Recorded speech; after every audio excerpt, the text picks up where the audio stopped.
Oops. I kind of didn't mean to push it already, but looks like I did. So, hey, my creative friends. Yeah, I was just taping this up and I hit the live button. So here we are. Anyways, I'm Shannon. Oh, this is going really good. So, I'm Shannon from Shannon Studio, and I'm here to talk about creativity, a creative life, things that we can do to. I noticed my other thing is on. Things we can do to make it so we have time to be creative. Hey, Trisha. So first, I have a couple things. Did anybody take that quiz yesterday? That's my first question from video 168, and to see where your strengths are in your creativity. And also the video 167, the commitment devices. I'll have to say my counter for my intermittent fasting, the stopwatch, is working great. And so is putting water at each of my stations. I've been drinking water. And so that has been a good commitment device. Hi, Rose. And so wondered if any of you guys have done commitment devices or taken the quiz. Let me know how it went for you guys. So on to the stuff for today. I have just, I've talked a lot about Sweden. I talk about some of the places we go and things like that, but I just want you to realize that you don't have to go anywhere exotic, out of, crazy different, to be inspired, to have creative moments, and to have that just ideas flow and everything else. So I'll tell you, first I'll share a story from Shelley Carson's book, Your Creative Brain. She was talking about De Minstrel.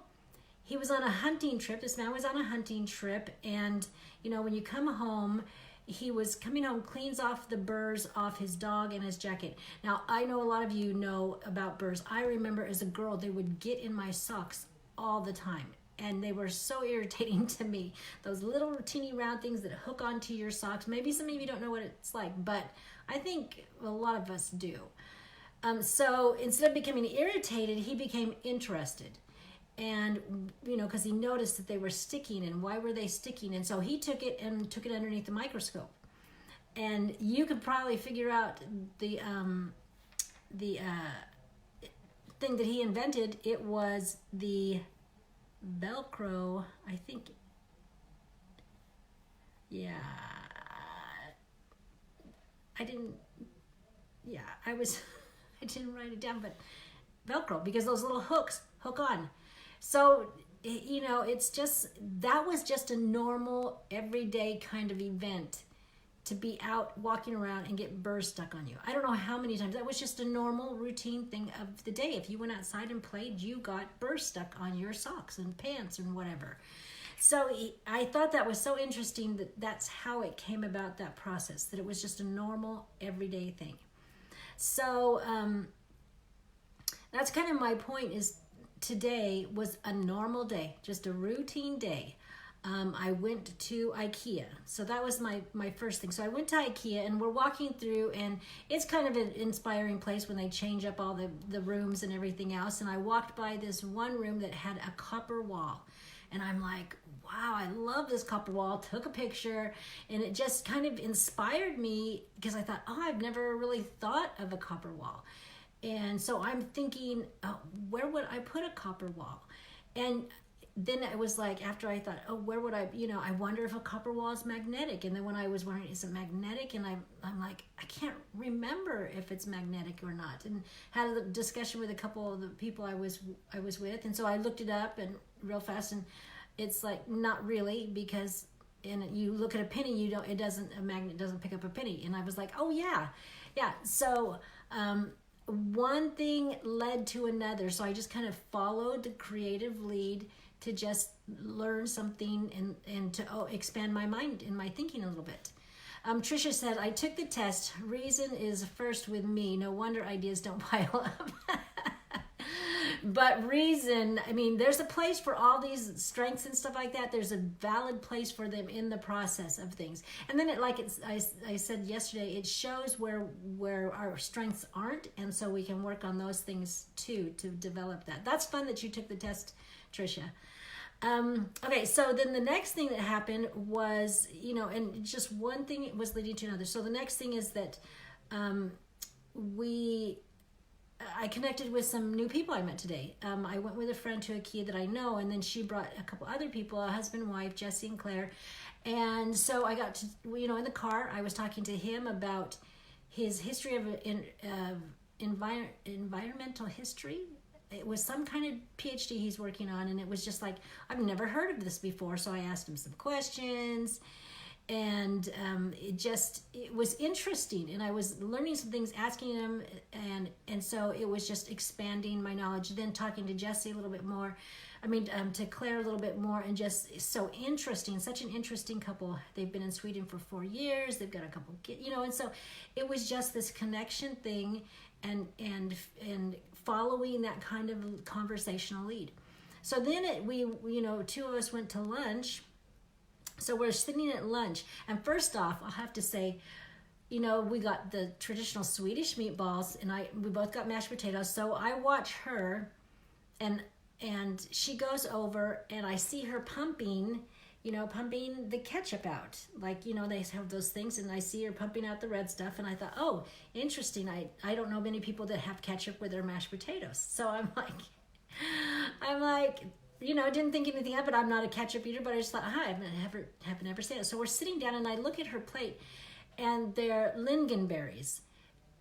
The pump was not ketchup. It was the traditional berries that they have everywhere here, and it was and it's out of a pump. And I just thought that was so interesting and so different and not in my norm. And so it was like I kept, there's just more of a lead and follow through.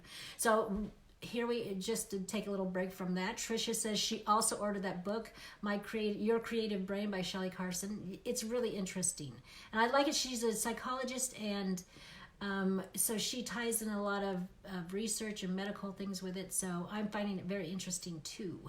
And Rose says, I need to do that test. I haven't done that test yet, and it's got me curious. And that's one of the whole things about tonight's tip too, is to add that curiosity, to not just add curiosity, but to follow that lead. Follow the curious lead. Don't just sit with a thought, follow the thought. So then, at lunch, I was talking to Ryan, and she was talking, we started talking about the vacation she just took. She went to Germany, Paris. She went to several places, and we just kind of missed each other.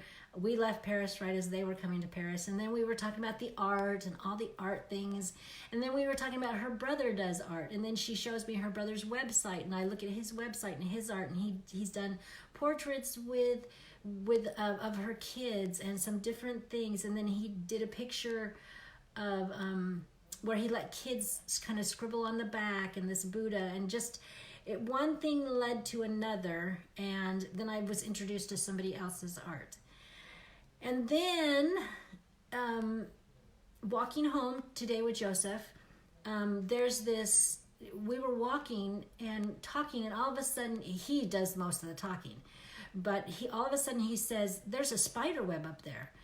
And whenever we walk, I try to, like, if he says something or does something, I try to stop so that we can look at it, or not just be like on a forced march home.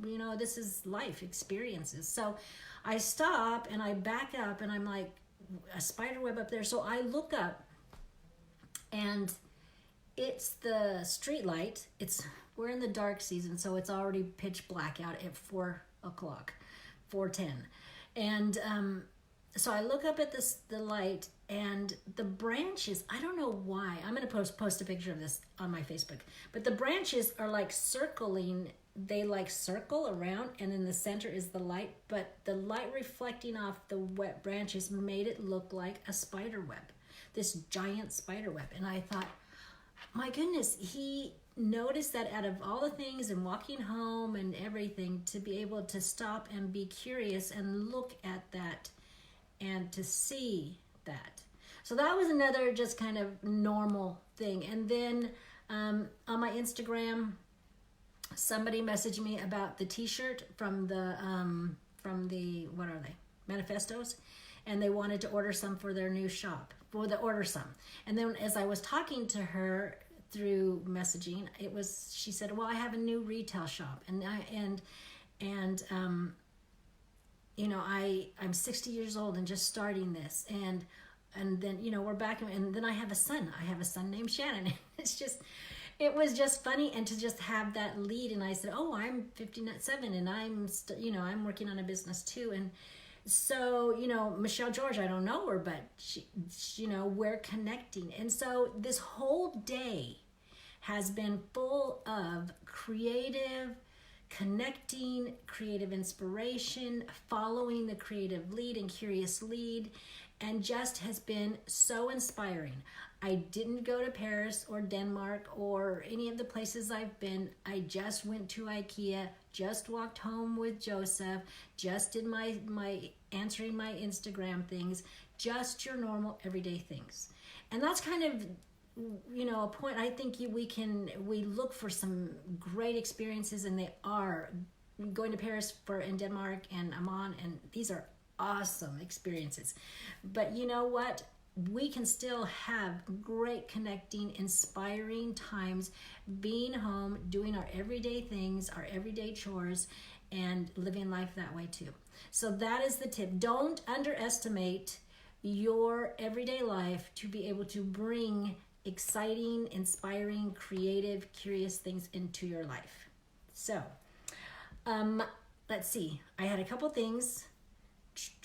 Tomorrow I will likely be early because I'm going to the city, and so I will likely be early. And I wanted to know, what local things do you do that inspire you, that kind of lead you on that curious lead into just the next thing and the next thing and the next thing? What kind of places or events or people, just your everyday things, what kind of things do that for you? So that is it for tonight. Remember, you have a creative heartbeat, so listen for it. And I will be back tomorrow, probably early instead of later for me. Anyways, bye.